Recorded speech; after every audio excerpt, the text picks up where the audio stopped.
ओम शांति। सुख और दुख जितना प्रारब्ध में लिखा है निश्चित मिलेगा। इसलिए चिंता नहीं, चिंतन कीजिए। जो भी मिलना है जीवन में वो मिलकर रहेगा, आप चाहें या ना चाहें।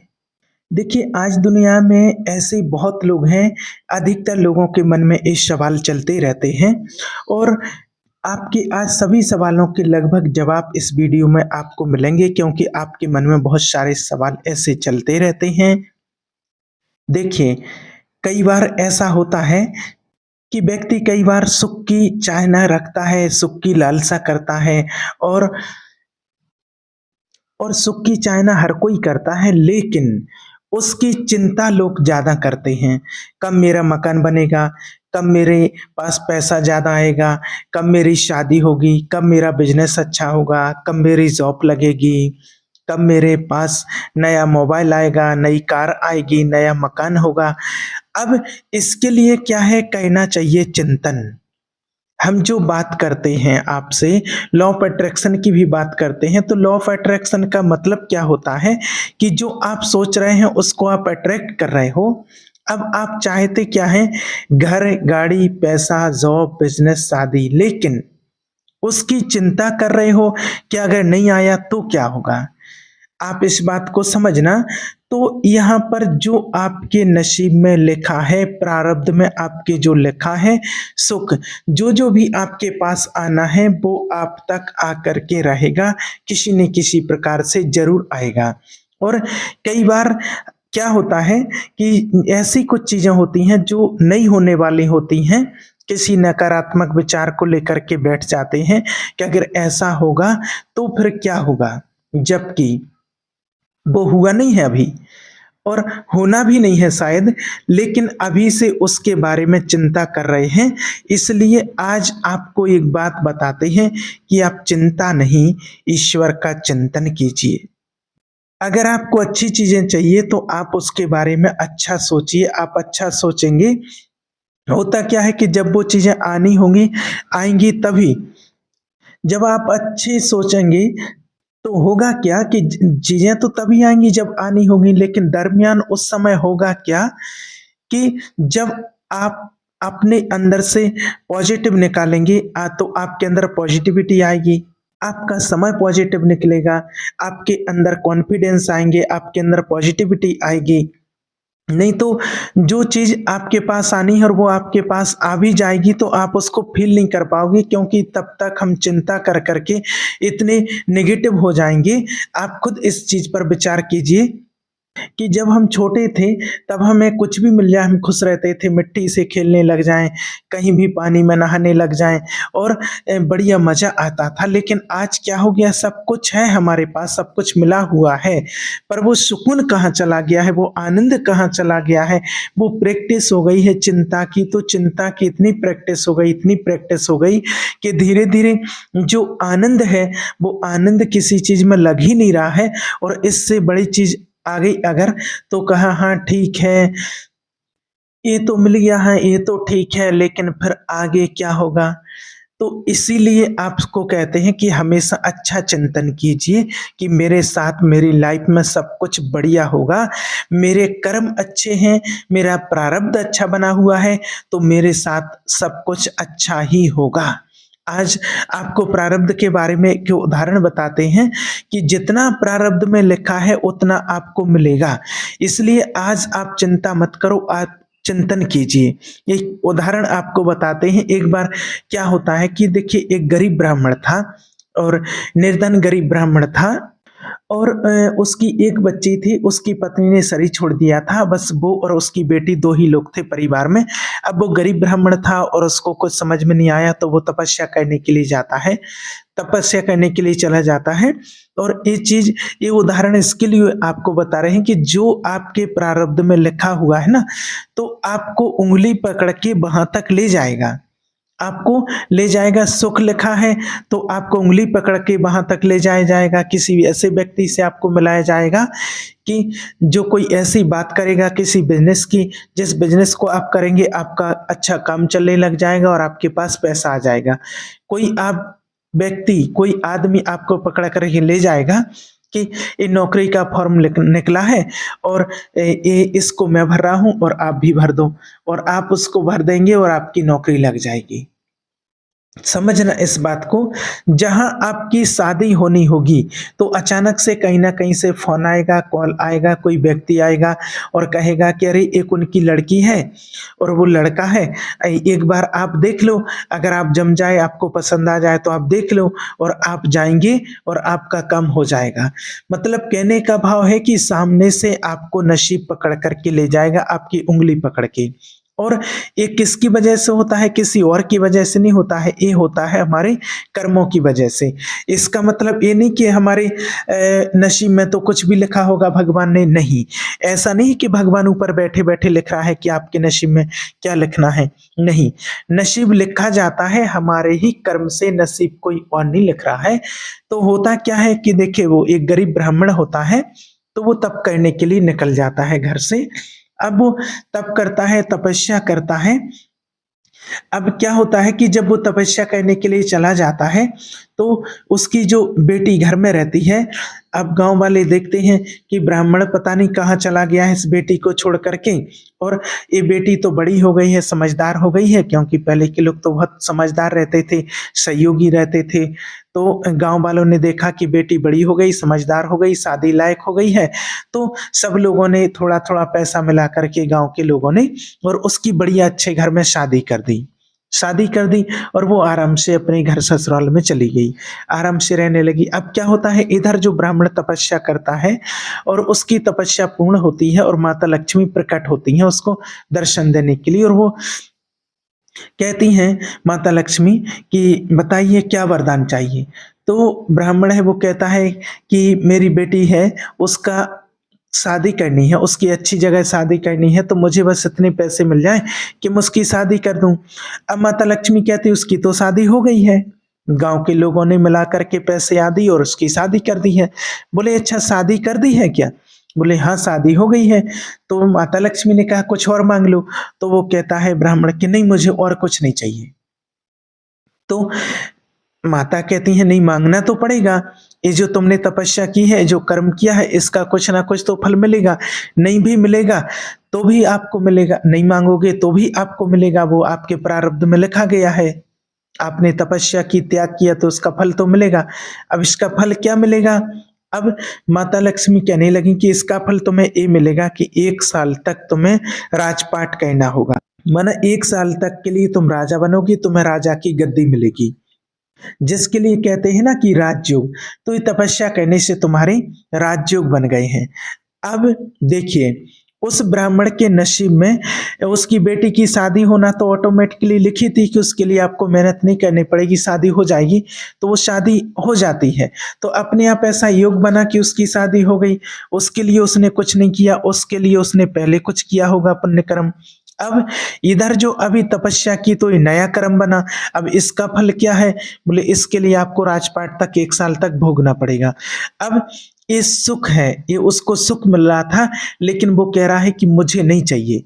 वो ब्राह्मण कह रहा है कि मुझे नहीं चाहिए, मैं तो ब्राह्मण हूँ और मुझे तो अपना भगवान का बस ध्यान करना, नाम जप करना है, एकांत में आराम से रहूँगा और मैं तो जंगल में निकल जाऊँगा और मुझे राजपाट नहीं चाहिए। बच्ची थी, बस बच्ची की शादी हो गई, उसकी चिंता थी, अब मुझे और कुछ नहीं चाहिए, अब तो मैं आराम से जंगल में रहूँगा और भगवान का ध्यान करूँगा, राजपाट नहीं चाहिए, क्योंकि मैं राजपाट में लग जाऊँगा तो लोग आ जाएँगे और बहुत सारा मुझे लोभ आ जाएगा, जब लोभ आ जाएगा तो पाप भी बनने लगेंगे, मुझे नहीं करना है।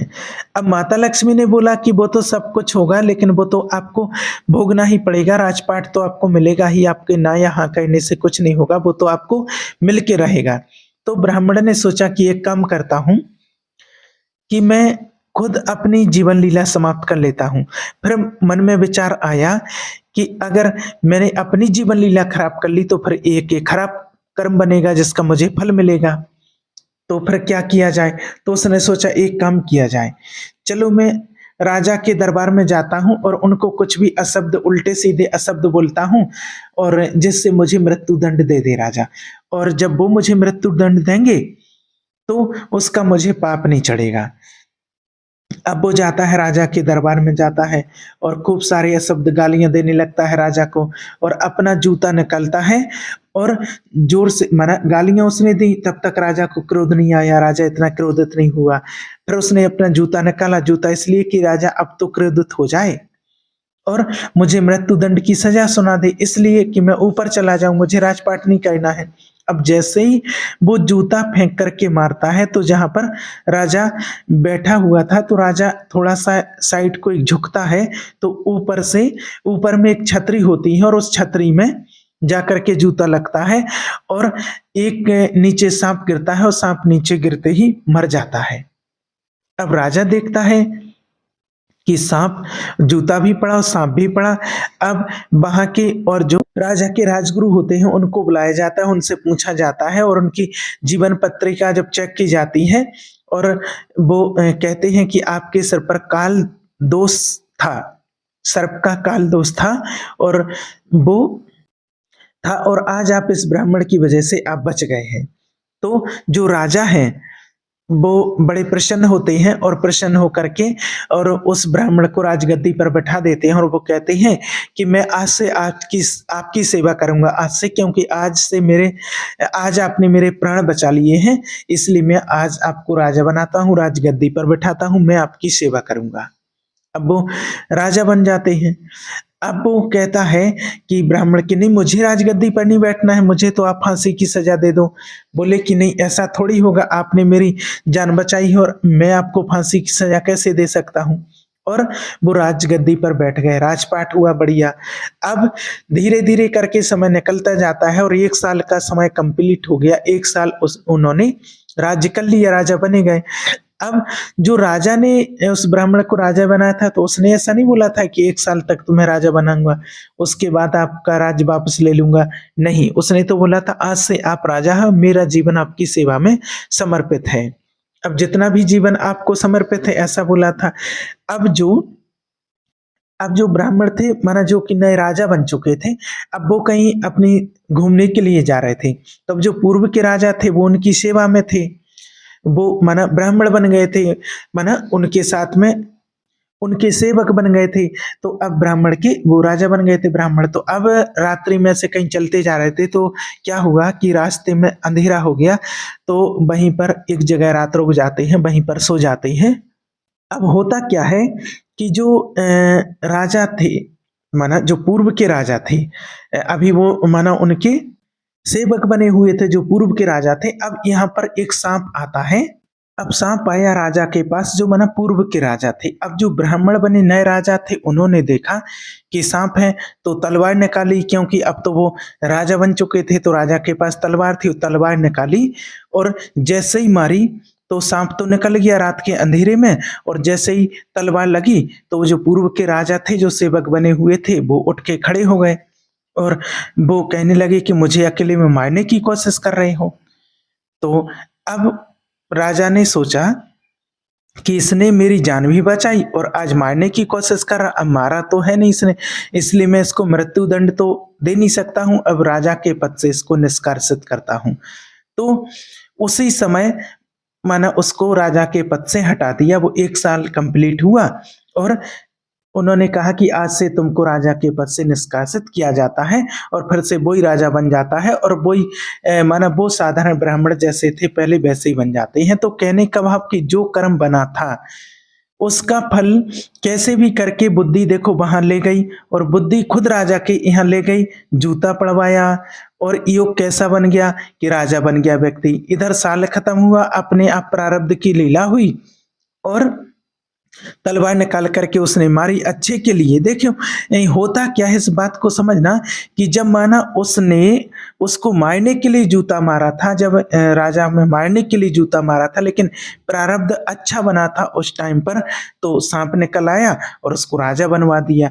और जब राजा की रक्षा करने के लिए तलवार मारी तो प्रारब्ध ऐसा बना था कि राजा से फिर पद से निष्कासित करवा दिया। तो जो प्रारब्ध में लिखा है वो सब हो करके ही रहता है। कितना ही आप गणित लगा लो, कितना भी दिमाग लगा लो, कितने भी आप परेशान होते रहो, तो ऐसा नहीं कि उससे माना आपकी कोई परेशानियां कम हो जाएंगी चिंता करने से। हाँ, इतना जरूर है कि अगर आप चिंता की जगह चिंतन करते हैं, भगवान का चिंतन करते हैं, अच्छी चीजों के बारे में सोचेंगे, तो इस वजह से जो आपका प्रारब्ध है उसकी इंटेंसिटी वो जरूर कम हो जाती है। भगवान का ध्यान करने, नाम जप करने से क्या होता है कि माने लगनी होगी अगर बड़े पत्थर की, तो छोटे से पत्थर की आपको लगेगी। इस उदाहरण के माध्यम से आपको ये बताना चाहते हैं कि हमारी जो बुद्धि है वो प्रारब्ध के अनुसार ही चलती है। हमको लगता है कि मैं कर रहा हूँ, मैं ऐसा कर लूंगा तो ऐसा हो जाएगा, लेकिन आप जो भी कर रहे हैं वो आप नहीं कर रहे हैं, आपसे करवाया जा रहा है। और किस हिसाब से? हमारे ही पूर्व कर्म के हिसाब से। जैसे हमारे पूर्व कर्म बने हैं, जैसे उस ब्राह्मण ने तपस्या की और उसका फल क्या बना कि उनको राजगद्दी पर बैठना था, 1 साल कैसे भी करके बैठा। अब भले वो कह दें कि अगर मैं ऐसा नहीं करता तो ऐसा हो जाता, और ऐसा नहीं करता तो ऐसा हो जाता। कुछ नहीं होता, जो होने का होता है। आज आप वही हैं जहां आपको होना था। कई बार हमारे साथ ऐसा होता कि हम गिल्ट फील करते हैं अंदर ही अंदर कि काश अगर मैं ये डिसीजन नहीं लेता और इसकी जगह ऐसा डिसीजन ले लेता तो ऐसा हो जाता। नहीं, ऐसा नहीं है। जैसा हमारा प्रारब्ध बनना था वैसा ही हमने डिसीजन लिया और वहीं पर आज हम हैं। इसलिए गिल्ट नहीं करना कभी पास्ट का, इसलिए चिंता नहीं करनी। जो होना है वो होगा और बढ़िया ही होता है। और दूसरी बात एक और आती है, गीता में भी कहा गया है कि जो हो रहा है अच्छा, जो हो चुका वो अच्छा, और जो आगे होने वाला है वो बहुत ही अच्छा होगा। इसलिए क्यों चिंता करते हो? तो इसलिए कभी भी हमको गिल्ट नहीं करना चाहिए कि मेरा शायद ये डिसीजन मैंने गलत लिया है। कई बार हम उस गिल्ट में पड़े रहते हैं, 1-1 2-2 साल तक कंप्लेन करते रहते हैं। देखो, आपके अंदर जितना पुराना पड़ा होगा ना, आपके अंदर पास्ट का जितना आपके अंदर क्रोध होगा, ईर्ष्या होगी, गिल्ट होगा कि मैंने ऐसा गलत डिसीजन ले लिया, ऐसा नहीं होता तो ऐसा हो जाता, ऐसा नहीं होता तो ऐसा हो जाता, ये सब व्यर्थ है। इससे कुछ नहीं होगा, आपकी बीमारियां बढ़ेंगी फालतू से, और होना जाना कुछ नहीं है। क्योंकि जो हो गया वो हो गया। अब पछताए होत क्या है जब चिड़िया चुग गई खेत है। और वैसे भी देखिए, डिसीजन हमने नहीं लिया, डिसीजन तो हमारे प्रारब्ध के अनुसार हमारे से लिया गया है। इसलिए कभी भी चिंता नहीं करनी चाहिए कि मैंने शायद ये डिसीजन ले लिया। अब आप आगे का सोचिए, आगे का चिंतन कीजिए। अब मुझे सही रास्ते पर चलना है। देखिए, एक बात और बता दें, ईमानदारी जीवन में बहुत जरूरी है। बिना ईमानदारी के प्रारब्ध आपको गलत जगह ही ले जाएगा। देखो, कई लोग ऐसे होते हैं कि बेईमानी करते हैं और बेईमानी करने से थोड़ा बहुत सुख भी मिल जाता है, लेकिन जब उस चीज का प्रारब्ध बनता है तो वो ऐसे ऐसे डिसीजन लेता है व्यक्ति को कि उसको पता ही नहीं चलता कि हो क्या रहा है लाइफ में। इसलिए सबसे अच्छी मेन बात क्या है कि कर्म हमेशा अच्छे करते रहिए। जब आप कर्म अच्छे करेंगे तो आपका प्रारब्ध अच्छा बनेगा। जब आप कर्म खराब करेंगे तो आपका प्रारब्ध बुरा बनेगा। प्रारब्ध किससे बन रहा? हमारे कर्म से ही बन रहा। इसलिए ये सुख और दुख जो भी है, और आप ये अच्छा वीडियो देख रहे हैं तो हर कोई नहीं देख रहा, क्योंकि हर किसी के नसीब में नहीं है। और आप अगर किसी को बोलेंगे कि ये लॉ ऑफ अट्रैक्शन क्या होता है, तो वो बोलेंगे ये क्या होता है। आप किसी को बोलेंगे अच्छा सोचते हैं तो अच्छी चीजें मिलती हैं, तो वो मानेंगे नहीं, विश्वास नहीं होगा। इस बात को सब नहीं समझ पाते हैं। और आप किस्मत वाले हो, इसलिए आपकी लाइफ में आया है, और ये भी नसीब से आता है।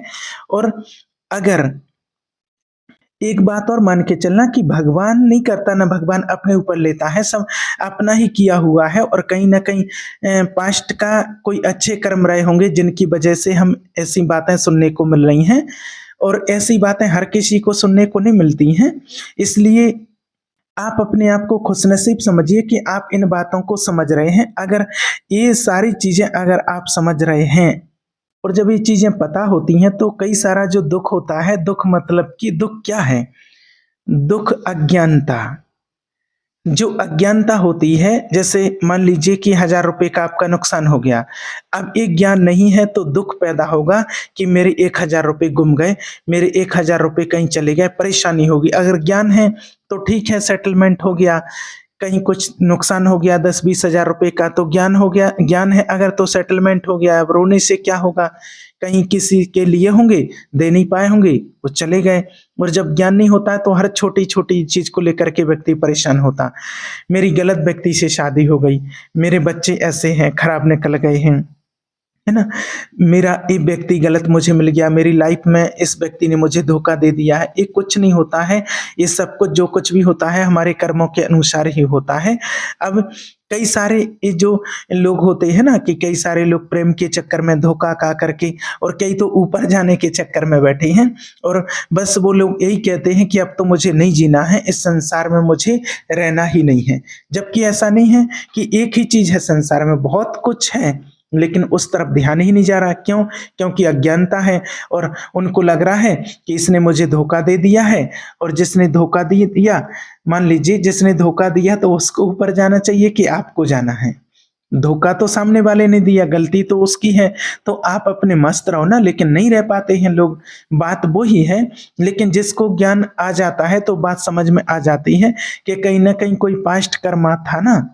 लेकिन ज्ञान नहीं होता है तो व्यक्ति उस चीज़ से बाहर नहीं निकल पाता है और यही समझता कि मेरे साथ धोखा हो गया, इसने साथ मेरे साथ इसने चीटिंग कर ली, इसने मेरे साथ ऐसा किया है, तो ये बात होती है। इसलिए सुख और दुख जो मिलना है वो मिल जाएगा। चिंता आपको नहीं करनी है, चिंतन करना है और चिंतन करने से आपको क्या होगा, कोई चीज़ें ऐसी होती हैं देखिए कि जो परेशानी आपके मन में आती है, आपके जीवन में आती है जिससे कुछ होना नहीं है और हम चिंता कर रहे अगर हो गया तो, जब नहीं होगा तो फिर क्यों चिंता करते हैं आप? एग्ज़ाम की तैयारी कर रहे हैं कि अगर सिलेक्शन नहीं होगा तो क्या होगा? अगर कोई गलत लड़की मिल गई, कोई गलत लड़का मिल गया तो क्या हो गया? जो चाहिए आप उसके बारे में सोचो, आपको बार-बार कहते हैं, इसलिए आप अच्छा सोचो, जीवन में जो आपको चाहिए वो सोचो और सब आपके साथ अच्छा होगा। आपको चिंता नहीं करनी है किसी भी प्रकार की, आप अपनी लाइफ़ के बारे में अच्छा सोचिए तो आपको सब कुछ अच्छा ही मिलेगा, ठीक है? ओम शांति।